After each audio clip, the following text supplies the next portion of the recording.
Muy buenas tardes, bienvenidas y bienvenidos a esta inédita ceremonia de premiación del Premio Carlos Vial Espantoso 2020, el que busca reconocer, distinguir las buenas prácticas laborales adoptadas por las empresas durante la pandemia. Se trata de entregar a los trabajadores una parte de las utilidades de las empresas en que estos trabajan y en la cual deben poner voluntariamente todo su esfuerzo y toda su alma. Con estas palabras de don Carlos Vial Espantoso, les damos la más cordial bienvenida a esta ceremonia. Para partir, vamos a agradecer a cada uno de los miembros del jurado de esta edición, los que revisaron las postulaciones de las 101 empresas participantes. Ellos son Ana Oluigue, presidenta del directorio de TVN, Andrea Garrido, dirigente sindical de Banco Santander, Andrea Repeto, economista, Andrea Tocman, economista, Bernardo Larraín, presidente de la Sociedad de Fomento Fabril, la SOFOFA, Carlos Vial, representante de la familia Vial, Carmen Domínguez, vicedecana de la Facultad de Derecho de la Universidad Católica, Cristian Valencia, presidente del sindicato de Sodimac, Claudio Melandri, presidente de Banco Santander, Claudio Muñoz, presidente del directorio de Aguas Andinas, Cornelia Sonnenberg, gerente general de Camchal, Esperanza Cueto, presidenta de la Fundación Colunga, Fernando Larraín, ex gerente general de la Asociación de AFP, Francisco Díaz, ex subsecretario del Trabajo, Ignacio Sánchez, rector de la Pontificia Universidad Católica de Chile, José Miguel Sánchez, decano de la Escuela de Administración de la Universidad Católica, Juan Jaime Díaz, presidente de la Asociación Nacional de Prensa, Mercedes Ducci, presidenta de Comunidad Mujer, Nicolás Chea, fundador de Cumplo, Paul Schatz, presidente de la Asociación Chilena de Seguridad, Raúl Alcaíno, presidente del jurado y director de la Fundación Carlos Vial Espantoso, Sandro Solari, ingeniero civil y empresario, Sebastián Sichel, actualmente candidato presidencial, Sergio Merino, presidente de la Unión Social de Empresarios Cristianos, Victorio Corvo, economista, y Vivien Blandlot, economista.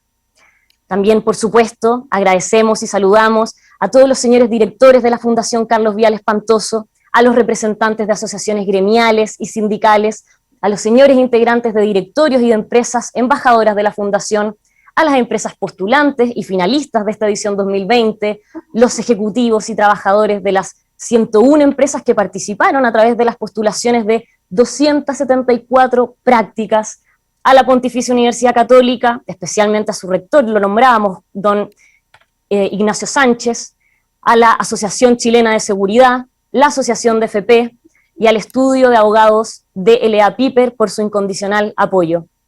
Por supuesto, a todos los colaboradores de las 16 empresas finalistas. Amigos y amigas que nos acompañan hoy, el 2020, la crisis sanitaria generada por el coronavirus, nos impuso una nueva realidad, que mayor demostración que esta edición especial que estamos teniendo vía telemática. Todo esto nos obligó a adaptarnos rápidamente, tuvimos que cambiar nuestra forma de vida, de relacionarnos con los demás y de trabajar. En todo este contexto, el Premio Carlos Vial Espantoso no podía estar ajeno a esta contingencia y decidió realizar una edición especial, y por primera vez en sus 20 años, en vez de premiar a una sola empresa, se quiso compartir y visibilizar las buenas prácticas implementadas por diferentes compañías durante la pandemia, con una mirada colaborativa y poniendo a los trabajadores siempre en el centro del modelo de negocios. Por eso, hoy se reconoce a 16 empresas y 20 prácticas laborales desarrolladas por ellas. Para todo esto, los invitamos primero a ver este video en el cual vamos a conocer a las empresas premiadas.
Muchas felicitaciones a todas las empresas que hoy son reconocidas por las prácticas que adoptaron para enfrentar este complejo escenario, la crisis sanitaria. A continuación, se dirigirá a todos ustedes la presidenta ejecutiva de la Fundación Carlos Vial Espantoso, María Isabel Izquierdo. Vial. Muy buenas tardes, muchas gracias a todos quienes nos acompañan hoy. Quiero saludar especialmente a todos los representantes de las empresas premiadas, trabajadores, ejecutivos, sindicatos, a los miembros del jurado de esta edición del premio, a nuestro directorio, a las empresas embajadoras y a quienes están hoy virtualmente junto a nosotros. Nunca imaginé que la ceremonia del premio Carlos Vial Espantoso se realizaría a través de una pantalla. Hace prácticamente 1 año y medio hemos estado viviendo profundos cambios.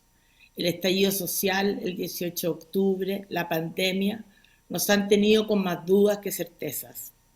Pero si algo nos ha enseñado este periodo es que cuando un trabajador no puede cumplir con su jornada laboral por diversas razones asociadas a la pandemia, la empresa se resiente y todos perdemos. En este escenario, las empresas se han volcado a lo importante, a cuidar a sus trabajadores y buscar mecanismos para seguir operando.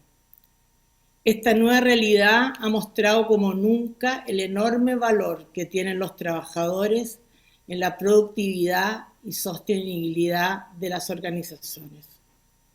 En estos 21 años que hemos trabajado en la Fundación, aprendimos a ver las empresas como un mundo, como un ecosistema con vida propia, en el que convivimos trabajadores, administradores, ejecutivos, sindicatos, y como fiel reflejo de la sociedad, su potencial es enorme. Podemos alcanzar grandes niveles de plenitud si lo cuidamos tal como debemos cuidar nuestro planeta. Hoy estamos viviendo un momento único, un momento difícil. Muchos de nuestros compatriotas están sufriendo un punto de quiebre y corresponde mostrar las buenas ideas, destacar lo que funciona, reconocer las brechas que nos abruman y asumir los desafíos, establecer pilares para que a través de la colaboración y la confianza puedan consolidarse las mejores prácticas que han surgido en esta difícil coyuntura. Queremos convertir en esta pandemia en una oportunidad, en una comunidad de aprendizaje colaborativo. Por esta razón decidimos hacer una edición especial y única del premio Carlos Vial Espantoso. Y por primera vez no tendremos un solo ganador. Quisimos difundir experiencias y acciones que han sido desarrolladas con una mirada de equipo, transversal, humana, poniendo a los trabajadores en el centro del modelo de negocios. Este año queremos que las empresas no compitan entre sí, que puedan ayudarse unas a otras, que existe un aporte continuo de mejores prácticas. Un total de 101 empresas postularon al premio con 274 prácticas implementadas en pandemia en beneficio de los trabajadores. De ellas, 20 hoy serán reconocidas y tendremos 2 menciones especiales. El premio de gestión preventiva H a la salud y seguridad de los trabajadores y la distinción Plenus de la Asociación de AFP por Age Management, gestión y cuidado de trabajadores mayores. Me gustaría destacar a todas las empresas que participaron, porque nos une un mismo propósito: generar valor humano a través de iniciativas que fomentan el crecimiento integral de las personas y valor económico de desarrollo y sustentabilidad para el progreso del país. Podremos alcanzar la inmunidad como país y dejar el riesgo de contagiarse en el pasado, pero nunca volveremos a ser los mismos, ya somos distintos. Es importante que desde ya nos preguntemos qué aprendimos y con qué nos vamos a quedar después de esta pandemia. Aún queda mucho camino por recorrer pero ya podemos ir sacando algunas lecciones. Lo primero, la importancia de escuchar a todos, la apertura real, de verdad, de escuchar. Escuchando, las empresas podrán comprender mejor la realidad de los trabajadores y disponer de información fiable para una correcta toma de decisiones. Lo segundo, la importancia de adoptar herramientas digitales, porque en el año en que más lejos estuvimos, estas nos permitieron centralizar la información, lograr una comunicación oportuna, acercarnos y conectarnos con nuestros equipos de trabajo y compañeros, mostrándonos que la tecnología está aquí para facilitarnos y mejorar la calidad de vida. Una tercera enseñanza es la importancia de cuidar la salud mental de los trabajadores y el impacto que esto genera en las empresas.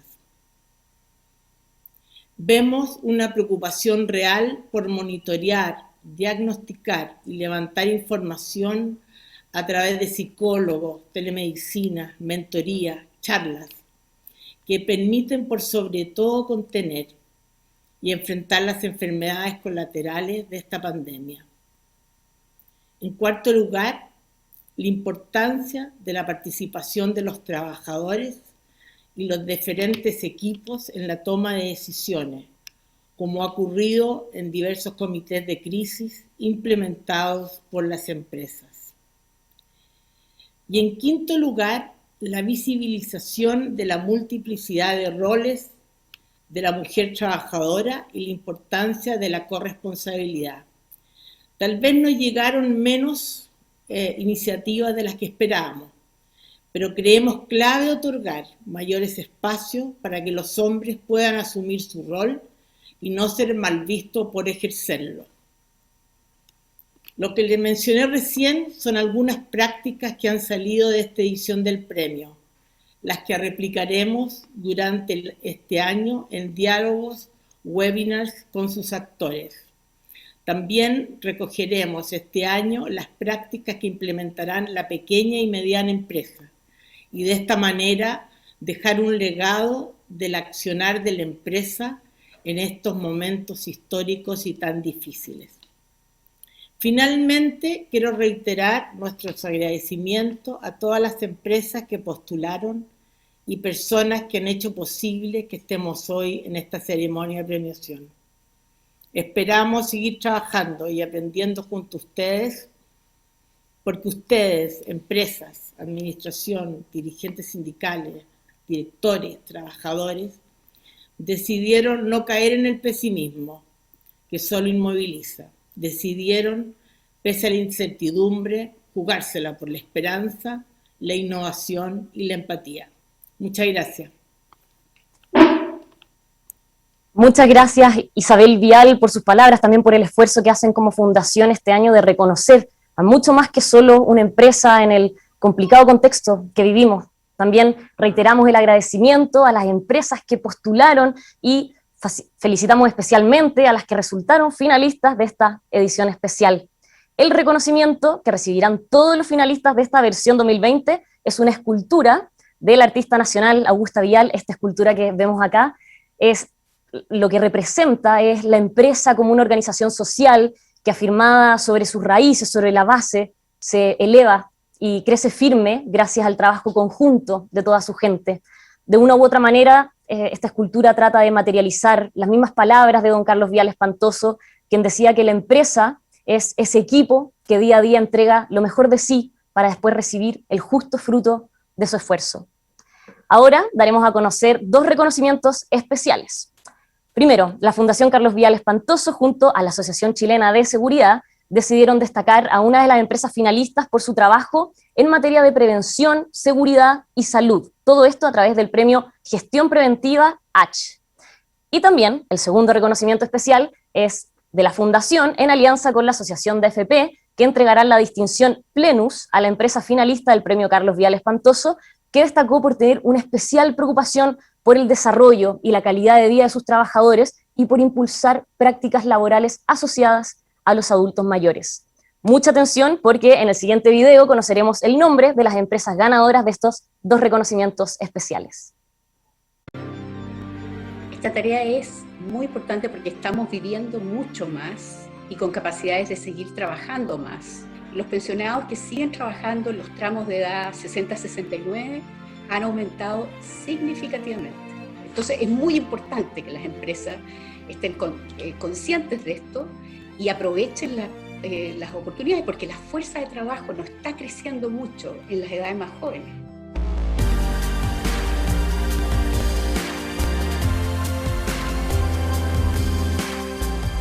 Yo creo que lo más importante para nosotros, y así lo definimos con el accionista desde el día 1, fue cuidar la salud de los trabajadores y de sus familias. Ellos son las personas que más saben de nuestra organización, son las personas que prestan apoyo a las nuevas generaciones. Ellos representan, yo creo, fielmente lo que es la esencia de la compañía.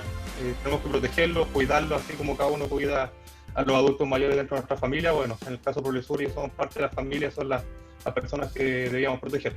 Por mí, por ti, por nuestra familia y nuestra comunidad, juntos le damos la pelea al COVID-19. Como Asociación Chilena de Seguridad hemos visto que favorablemente la gran mayoría de las organizaciones y sus liderazgos se han comprometido con las medidas para prevenir el contagio. Tenemos la esperanza de que esa disciplina en la gestión preventiva se mantenga y se traspase a la prevención de riesgos laborales. Ese es el aprendizaje que nosotros esperamos que sea el más significativo. El ejercicio de selección no fue fácil. Todas las empresas finalistas tenían prácticas muy positivas y muy destacables. Y en todos ellos vimos una preocupación transversal de potenciar a sus trabajadores frente a esta crisis.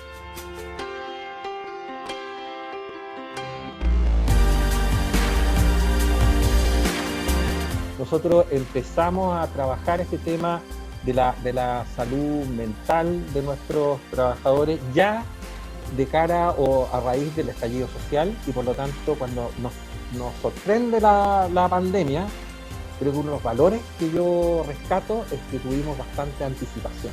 Creo que pudimos incorporar la seguridad emocional a la par de la seguridad física, como las bases de la salud mental. Entonces creo que se ha generado también una cultura que incorpora esto muy nítidamente hacia adelante.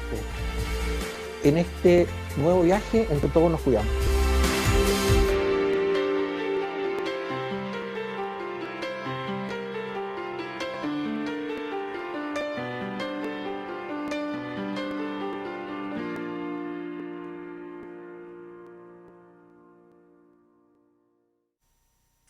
Muchas felicidades a Metro y a Progresur por esta gran labor, sobre todo en momentos en que el país enfrentaba una situación tan difícil.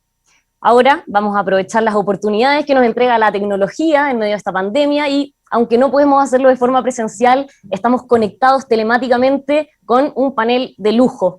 Es que la Fundación, más allá de reconocer las buenas prácticas de las empresas, a través del premio, quiere profundizar en algunos temas relevantes de los aprendizajes que ha dejado esta pandemia.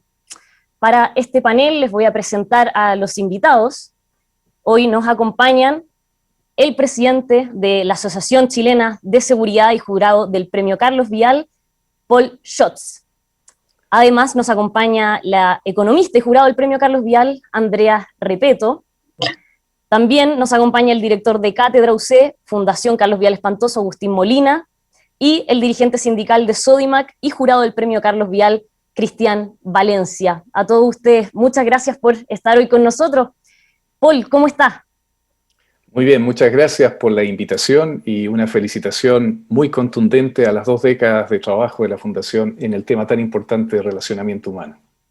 Paul, vamos a partir este panel haciéndole la primera pregunta a usted. Como presidente de la Asociación Chilena de Seguridad, ustedes han puesto especial énfasis en la importancia de la salud mental hace años. ¿Por qué la salud mental de los trabajadores importa? ¿Y cómo desde las empresas se puede abordar el tópico sin pasar a llevar la privacidad de los empleados? Bueno, al igual que ocurre con la salud física, el ejercicio del trabajo puede generar riesgos para la salud mental en los lugares de trabajo. Y la normativa en Chile es muy clara, establece que el empleador debe implementar todas las medidas necesarias para la protección eficaz de la vida y la salud de sus trabajadores. En este sentido, podríamos decir que la normativa en Chile fue muy visionaria, una normativa establecida en la década del 60, y desde hace muchos años establece implícitamente que el progreso económico y el ejercicio productivo debe ser sostenible como sociedad, por lo que no puede desarrollarse sobre un perjuicio sobre los trabajadores. Por lo tanto, en primer lugar, la salud mental es importante por el solo hecho de que la salud y la vida de las personas deben estar en el centro de una sociedad que aspira a desarrollarse de manera sostenible. En segundo lugar, podríamos considerar las variables de productividad, ausentismos. Sin duda, una persona con problema de salud mental, independiente del origen de ese problema, no se encuentra en condiciones óptimas para desempeñarse, así como podría generar ausentismos prolongados en caso de desarrollar alguna enfermedad de salud mental. Con respecto al tema muy interesante de la privacidad de los empleados, en realidad no hemos visto que haya sido un impedimento para abordar la salud mental, especialmente porque la salud mental se aborda desde la prevención de los riesgos psicosociales laborales, que son los riesgos que se dan por el funcionamiento de las organizaciones, no por las variables personales de los trabajadores. Así, las prácticas de prevención apuntan, por ejemplo, al establecimiento de protocolos o canales para que los trabajadores puedan denunciar confidencialmente un hostigamiento o acoso laboral, o que se establezcan procedimientos para distribuir las cargas de trabajo de manera adecuada, de manera que una jefatura, que en otras circunstancias generaría una sobrecarga sobre su equipo, no lo pueda realizar en esta ocasión. Las herramientas de diagnóstico que se deben aplicar apuntan a la organización y a sus prácticas, no a temas personales de la salud mental de los trabajadores. Paul, ¿y usted cree que esta pandemia y que ha dejado de manifiesto que al final todas las personas podemos tener problemas de salud mental, sobre todo con lo que estamos viviendo, va a provocar o va a lograr que deje de ser una especie de tema tabú al interior de las empresas? Bueno, absolutamente. En particular, nosotros hemos destacado como jurado a Metro, pero varias de las otras empresas finalistas, como Cementos Melón, CCU, la Caja de Compensación Los Andes, todas tuvieron un foco muy especial en los temas asociados a salud mental. Y lo que nosotros esperamos es lo que se ha obtenido a través de esta pandemia, ese foco en cuidar al trabajador, tanto en lo físico por los contagios, como en lo mental, se va a mantener a través del tiempo y logremos mantener ese mismo foco para hacia adelante en los temas generales de salud laboral. Bueno, sin duda la pandemia adelantó en varios años, incluso décadas, la adopción de modalidades de trabajo más flexibles por parte de las empresas. El solo hecho de que estemos teniendo esta ceremonia de esta forma refleja o revela también lo que ha significado el avance tecnológico y la presión de adoptarlo. Andrea y Agustín, como académicos, rara vez se presenta la oportunidad de ver en tiempo real un fenómeno social a esta escala en el mundo. Y en ese sentido, a partir de lo que estamos viviendo hoy día con la pandemia, ¿cuáles son para ustedes las principales conclusiones que se delinean a nivel mundial en materia de productividad y satisfacción de los trabajadores con estas nuevas modalidades? Andrea. Bueno, quiero primero agradecer la invitación a participar en este panel, felicitar a la Fundación Carlos Vial Espantoso por el trabajo importante que realizan para las relaciones laborales y, por cierto, también a las empresas ganadoras, a sus directivos, a los sindicatos, a los trabajadores que allí colaboran. Esta es una crisis bien peculiar. Las crisis económicas no suelen ser así, parten de un mercado que no, con un precio mal puesto, una deuda que no se pagó, y esta vez partimos de algo sanitario. Fue una crisis económica empujada por los sanitarios y obligando el distanciamiento social. Teníamos esta tecnología que ya estaba y que lo usábamos poquito, y la pregunta es qué va a suceder con ella hacia el futuro.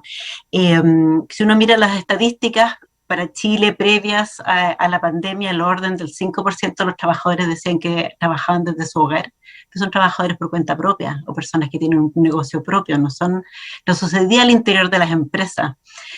Los datos en Estados Unidos son un número más grande, un cuarto de las personas trabajan desde el hogar, pero en general personas que se llevaban trabajo para la casa, no es que estuvieran trabajando de manera permanente en las empresas, desde sus hogares. La pregunta que nos va a suceder, que viene para adelante, es qué va a suceder con esto. Hay distintas visiones sobre esta temática. Por un lado, se hablaba siempre de los beneficios que traería esto: ahorro de tiempo, ahorro de energía, ahorro en traslado, congestión, muchos ámbitos, y sobre todo se planteaba como una posibilidad de conciliar el trabajo en el hogar, el trabajo y la situación familiar. Lo que significa trabajar en las cosas del hogar probablemente tal, y también la vida familiar en sí. Y se demuestra que no es fácil después de todo. Muchas mujeres, sobre todo, hubo una carta en el Mercurio el fin de semana pasado que causó mucho interés, del malabarismo, que significa cuidar niños o cuidar a otros dependientes mientras uno trabaja. Y yo creo que para adelante es posible que no sea tan extendido, en parte por las cosas que producimos en el país. No todos los puestos de trabajo pueden hacer eso, pero tampoco todos los trabajadores lo pueden hacer. Y yo creo que la parte que viene importante es el punto de vista de las empresas, la flexibilidad de las empresas para, si van a pedir esto, comprender cuáles son las circunstancias personales de los propios trabajadores para ver si efectivamente pueden hacer esto, en qué horario, con qué límite, en qué condiciones se puede hacer, porque no se va a extender, yo creo, pero no va a ser tan masivo como sospechamos, porque no es tan fácil después de todo.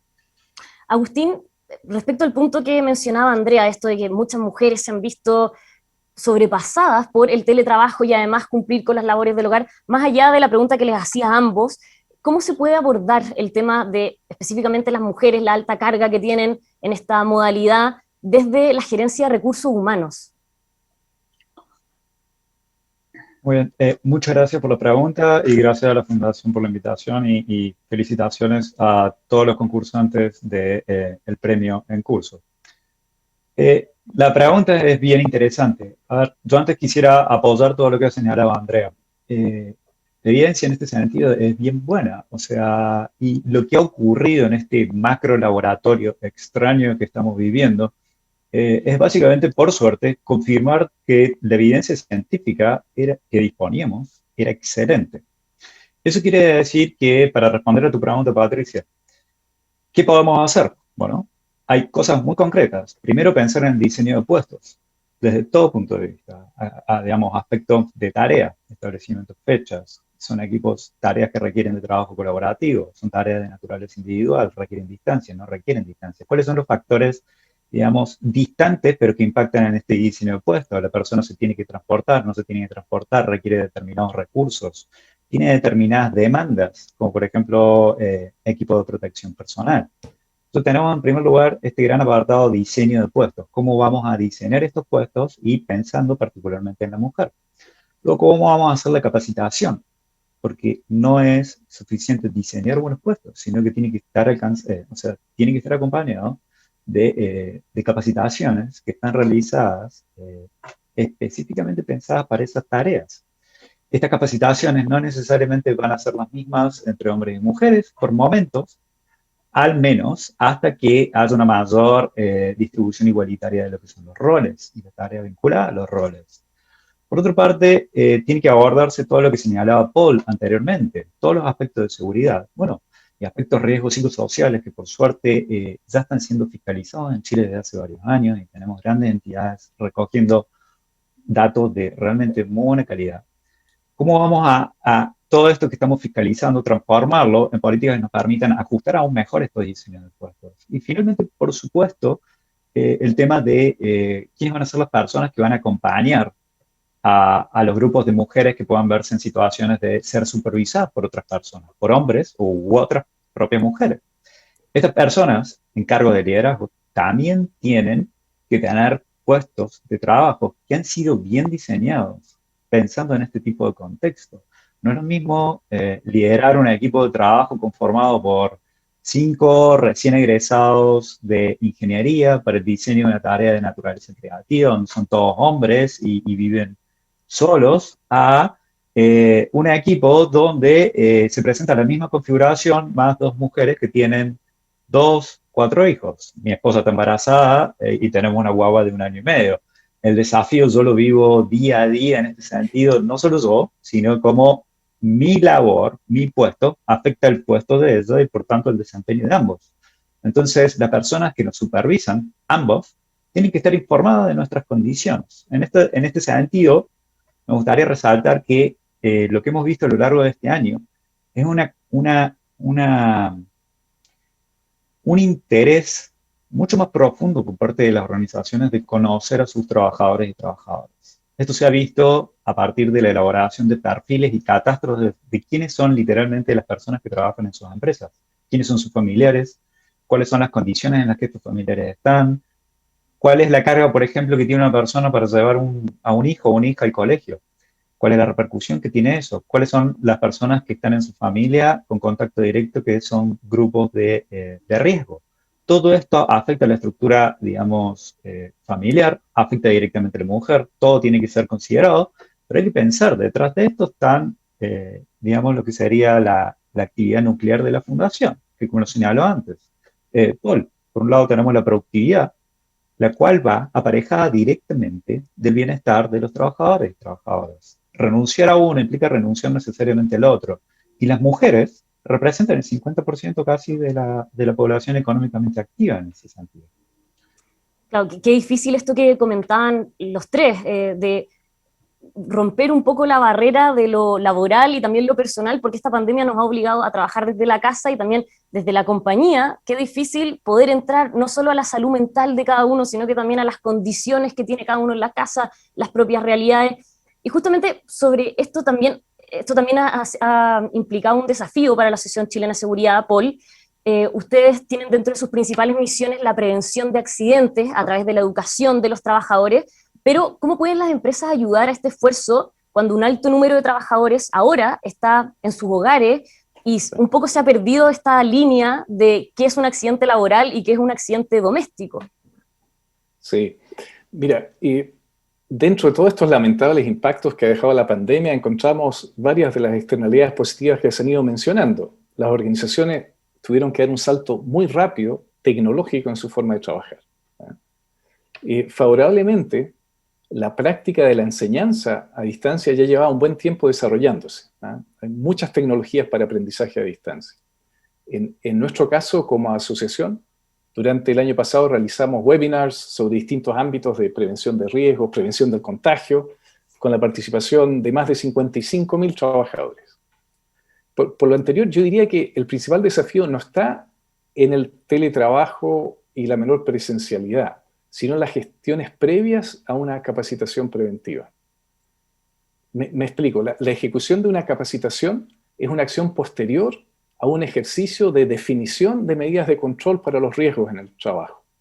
En ese sentido, nuestro llamado, así como nuestro apoyo que damos a las organizaciones afiliadas a nosotros, se centra en que puedan ejecutar un ejercicio consciente y prolijo para definir la forma en que cada organización mitigará los riesgos, sean estos físicos, riesgos ambientales, riesgos biológicos, riesgos de salud mental. El foco tiene que estar en ese trabajo previo en el cual tú realmente puedes hacer un mapa de riesgos y sobre eso actuar.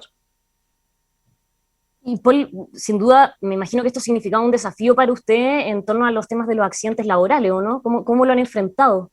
Sí, mira, en general partamos diciendo que las definiciones de los accidentes no han sufrido ninguna modificación. Son todos los generados por causa o con ocasión del ejercicio del trabajo. Entonces, lo que nosotros hemos tratado de hacer es de llevar hacia las empresas todo el know-how, el conocimiento que tenemos, de manera que puedan diseñar de la mejor manera posible cuáles son las prácticas del teletrabajo para cada condición.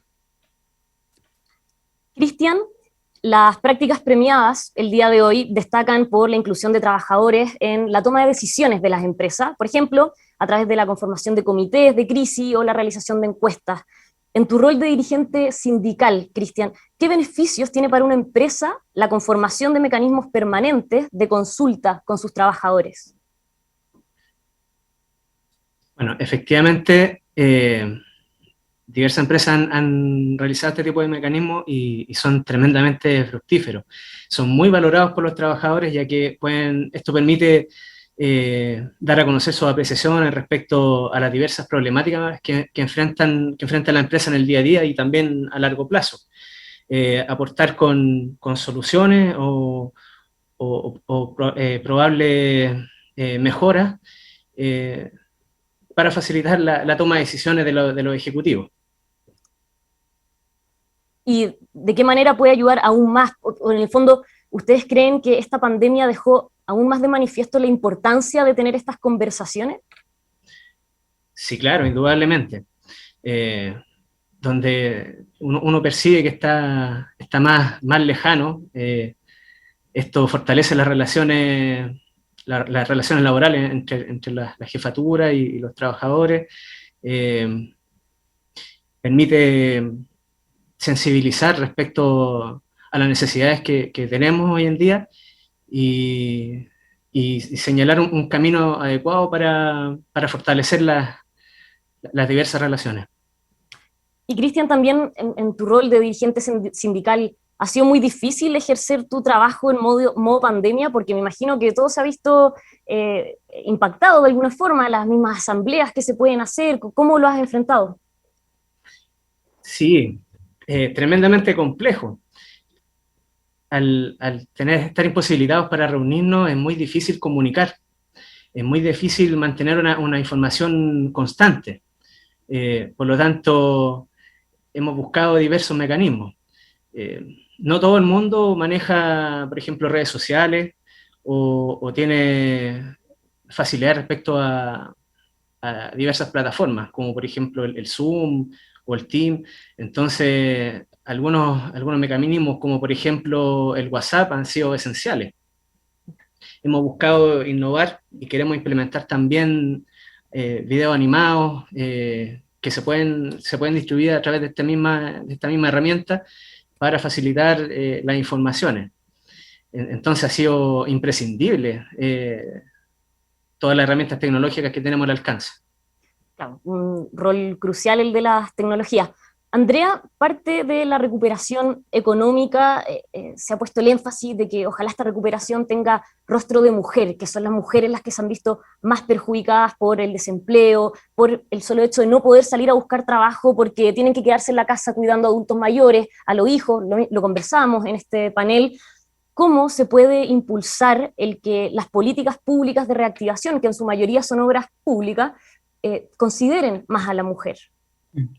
Esta ha sido una recesión marcadamente femenina, porque los puestos de trabajo que más se han visto afectados son puestos de trabajo ocupados típicamente por mujeres, porque ellas trabajan en ámbitos en que hay mucho más contacto social, ya sea entre trabajadores o las personas que compran esos bienes o servicios.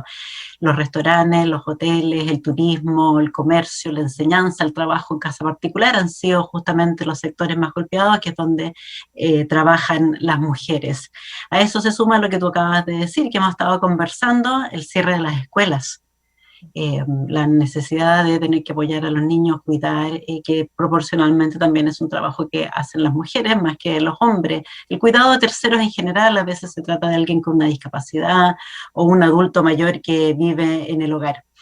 La reactivación va a tener distintas problemáticas. Primero, no sabemos muy bien cuándo viene, habíamos empezado a volver a crecer, volvimos a las cuarentenas, el empleo se ha estado recuperando, pero proporcionalmente más el de los hombres que el de las mujeres. Existen los subsidios al empleo, eso también han apoyado, y entiendo que se han entregado al orden de 600.000, pero de ellos el 60% ha sido para hombres, el 40% ha sido para mujeres, a pesar de que son más generosos para las mujeres. Y probablemente hay que empezar a pensar en otras cosas que acompañen aquello. Uno, guarda relación con el cuidado, justamente. Hoy día existe un subsidio al cuidado que se le entrega a padres y madres trabajadores, son para los niños más que para la familia, pero son niños menores de 2 años que no tienen acceso a través de sus empresas.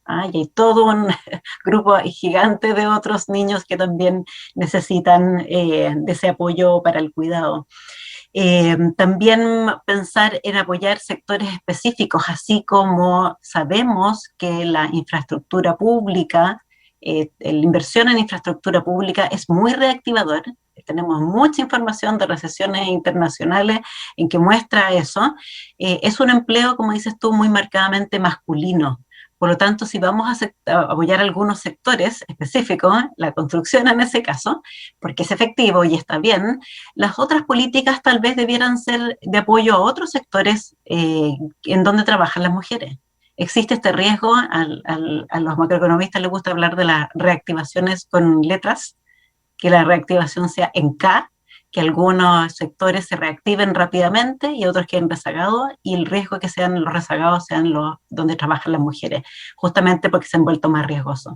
Entonces tenemos todo un sistema de FOGAPE, por ejemplo, de ayuda a las empresas, pero en la medida que eso es neutro y los bancos escojan a quién van a apoyar, van a terminar apoyando a los sectores menos riesgosos, que son justamente donde no trabajan las mujeres. Entonces ahí hay mucha combinación de otros instrumentos de política, un FOGAPE más generoso, que las garantías sean más generosas para los sectores donde trabajan mujeres, por ejemplo, un subsidio al cuidado más grande, avanzar en otras cosas que están pendientes, la reforma al Código del Trabajo, el artículo 203, referente a las salas cunas, o que esta infraestructura nueva que vamos a construir sea una infraestructura de apoyo al cuidado también. Cuidado de adultos mayores, cuidado de dependientes, cuidado de personas con discapacidad. Pero podemos aprovechar, creo, esta reactivación y el plan de reactivación para hacerlo más equitativo en términos de género y que pueda ser más sostenible en el largo plazo también en esos términos. Clave que ahí la reactivación sea tanto para hombres como para mujeres, no solo con impulsar obras de infraestructura pública, porque como tú lo decías, por lo general esto involucra mucho más a hombres que a mujeres. Agustín, muchos trabajadores temen las ventajas que implica el contacto humano. Muchos trabajadores temen que en el fondo al ir al trabajo se puedan contagiar, y esto ha provocado que no podamos relacionarnos con los que eran nuestros compañeros de trabajo. ¿De qué manera las empresas pueden subsanar este sentimiento de desapego en el fondo con sus equipos, y por qué es importante que se haga? Excelente pregunta. Es normal que el contexto de, digamos, toda la información mediática que se consume genere incertidumbre en las personas. Digamos, nosotros tenemos la necesidad de satisfacer cierta información, y la información en el contexto laboral siempre es muy limitada. Entonces las personas vamos llenando esos espacios con la información que vamos obteniendo. Y eso implica un proceso que, bueno, que está influido por las percepciones de otros, donde temores de otros también pasan a ser temores nuestros, y se incrementa un contexto de incertidumbre. Y si algo que sabemos en base a la literatura científica es que la incertidumbre es terriblemente negativa para las personas. ¿Sí? Afecta el desempeño en términos de tarea, pero también afecta, y en gran medida, los niveles de satisfacción y bienestar psicológico y físico de las personas. ¿Qué se puede hacer al respecto? Primero, intentar reducir al máximo la incertidumbre. Entonces, facilitar información, cuando la información no existe, indicar que la información no existe y cuáles son los parámetros bajo los cuales uno tiene que actuar. Es decir, cuáles son los criterios para tomar las decisiones cuando la información no existe, y los criterios también deben quedar explícitos cuando la información sí existe.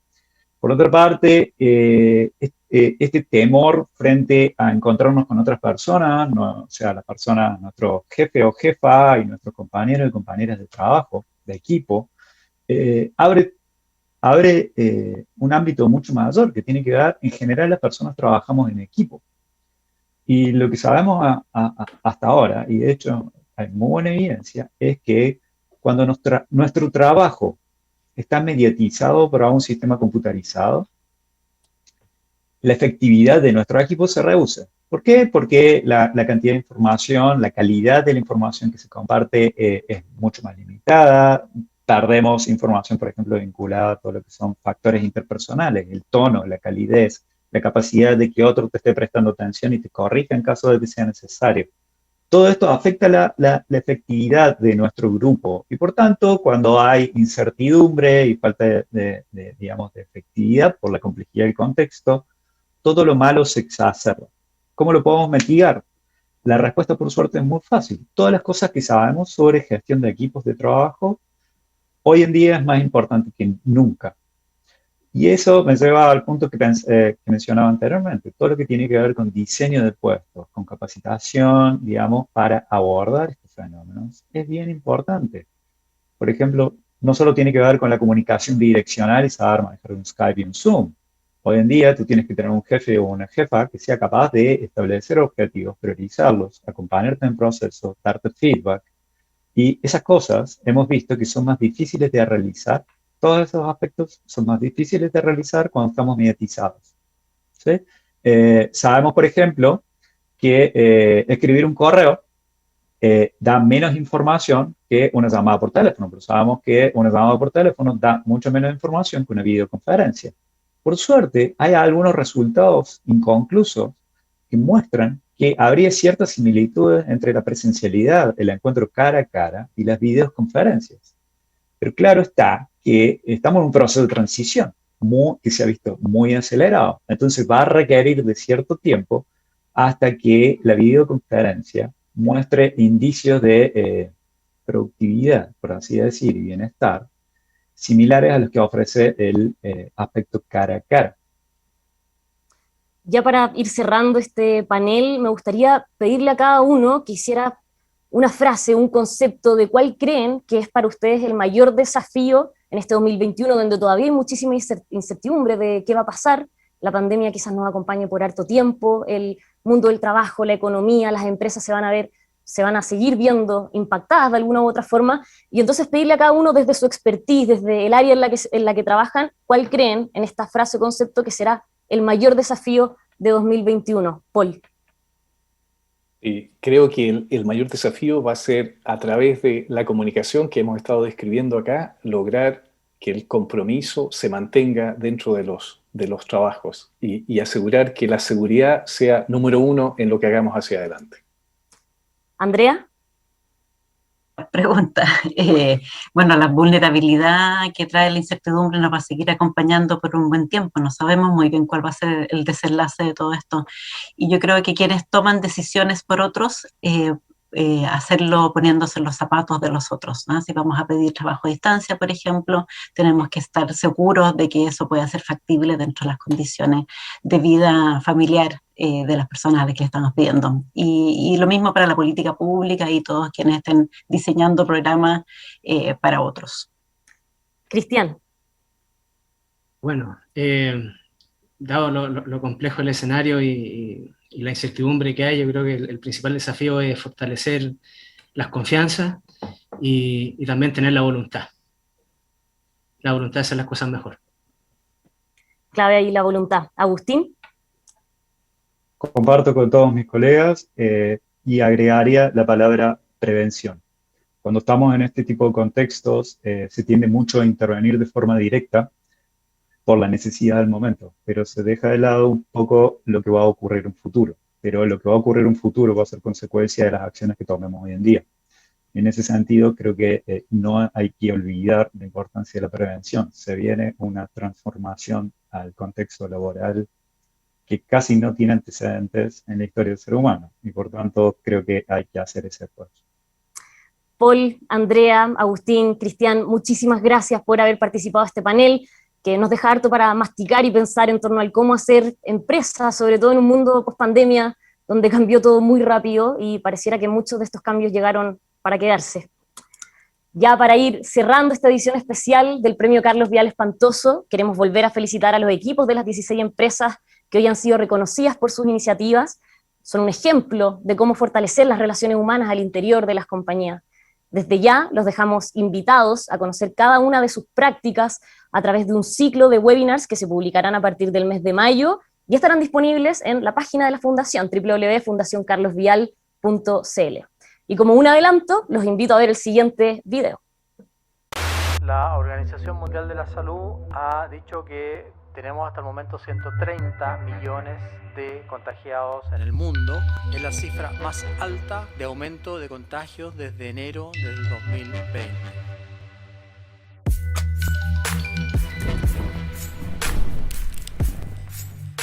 Para mí fue terrible porque a mí me dio el COVID. Ahí en la casa tuvimos todos con COVID. De hecho, mi mamá falleció. Perdimos a mi mamá. Perder a un ser querido igual. Lo que sí debo agradecer es que la empresa me dio mucho apoyo.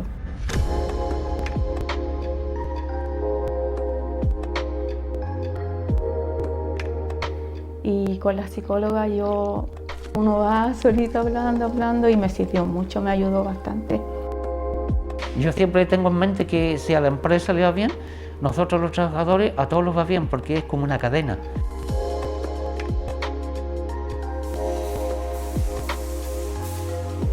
Lo anterior era venir a trabajar y de mi trabajo a la casa. Entonces yo no veía más allá. Y agradecido también, mire, que estoy un año sin trabajar y recibiendo su sueldo. Con todo esto sin trabajar está, pero agradecido a Dios, repagado.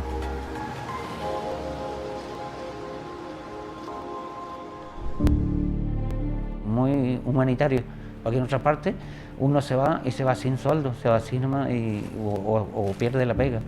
Entonces aquí han tenido mucho criterio y muy buen corazón. Por un lado, porque hay un sentimiento de que tenemos que colaborar con el planeta de alguna forma.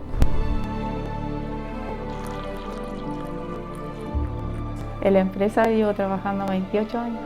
Yo estoy muy agradecida igual de la empresa, porque igual pude sacar a mi hijo adelante, todo eso. Me da como me emociona un poquito. Es como mi familia. Estar ahí es como estar en casa. Con este trabajo he podido ayudar a otras personas y eso para mí estoy muy agradecido.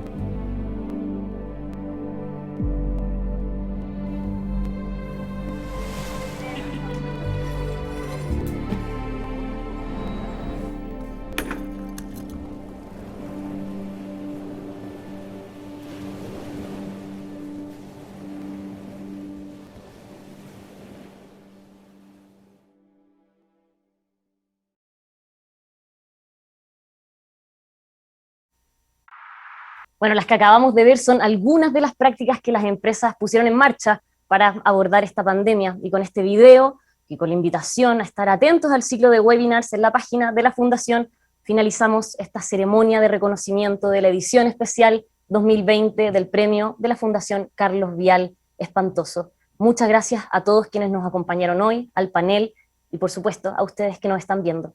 Muy buenas tardes.